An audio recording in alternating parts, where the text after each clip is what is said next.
कामचोर देवरानी। एक बार की बात है, सुषमा अपने पूरे परिवार के साथ खुशी खुशी मोहन नगर में रहती थी। उसकी 2 बहुएं थी, पल्लवी और शिवानी। एक दिन दोनों बहुएं रसोई में काम कर रही होती है कि तभी उनकी सास सुषमा उन्हें बुलाती है।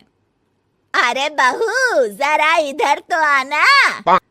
शिवानी, जरा जाकर देखना सासू माँ क्या कह रही हैं। दीदी आप ही देख लो ना जाकर, आपको भी तो सुनाई दे रहा है। अरे मैं आटा गूंद रही हूँ ना, तुम चली जाओ। हाँ तो मैं भी तो सब्जी काट रही हूँ ना दीदी। अरे बहू जल्दी आओ। ओह, ये तो जाएगी नहीं, मैं ही जाकर देखती हूँ कि क्या करना है। पल्लवी सुषमा के कमरे में जाती है।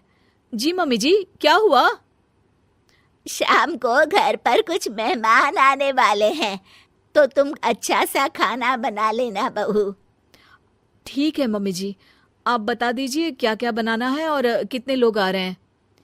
सुनील की मौसी जी और उनका पूरा परिवार आ रहा है। कुल मिलाकर 3 लोग और हमें मिलाकर हुए 9 लोग। तो अभी से ही तैयारी करना शुरू कर दो। और हाँ, घर की सफाई भी कर देना, हाँ अच्छे से। जी मम्मी जी, सब काम हो जाएगा, आप चिंता मत कीजिए। पल्लवी शिवानी को घर में मेहमान आने वाले हैं इसके बारे में बताती है। क्या 9 लोगों का खाना बनाना होगा, घर की सफाई करनी है? बाप रे, सासू माँ ने तो हमें घर की नौकरानी ही समझ कर रखा है। ऐसा नहीं बोलते शिवानी, हम इस घर की बहू हैं और घर के काम करना हमारा फर्ज है।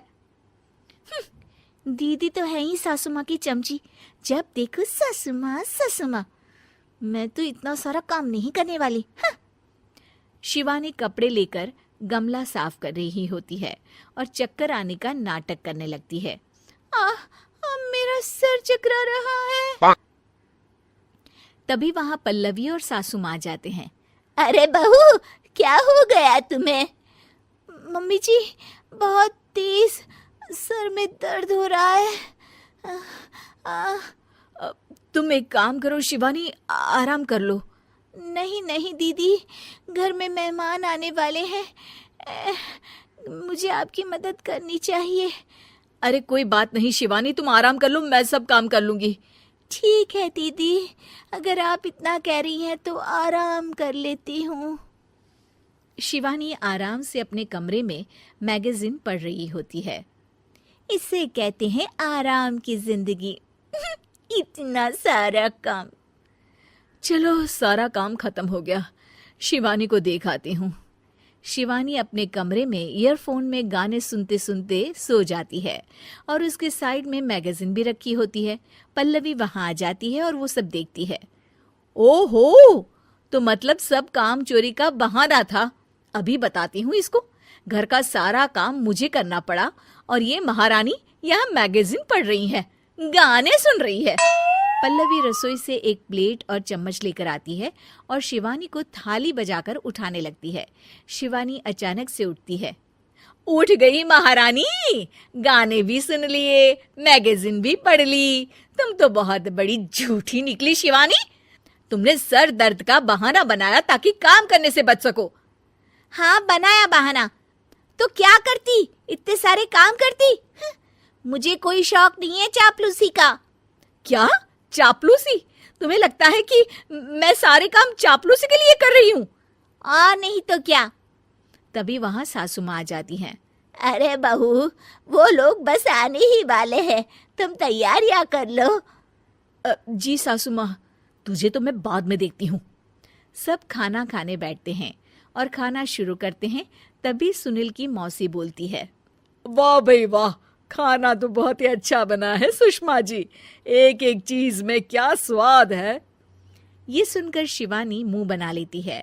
उसे अपनी जेठानी की इतनी तारीफ रास नहीं आती। आपकी बहुएं तो बहुत ही अच्छा खाना बनाती हैं। हाँ बनाती तो दोनों ही अच्छा है, पर आज ना ये सारा खाना बड़ी बहू ने बनाया है।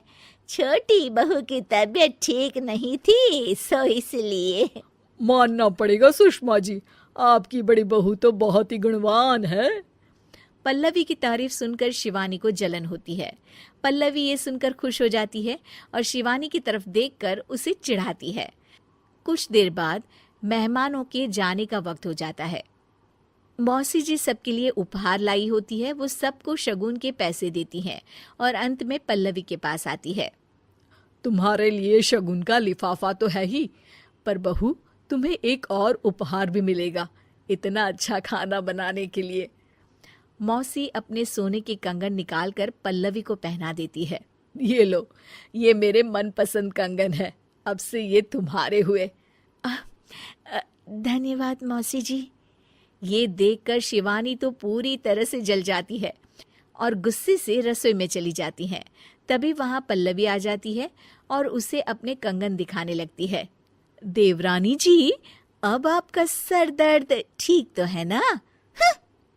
मुझे लगता है कि अब सर दर्द शुरू हो गया होगा आपका।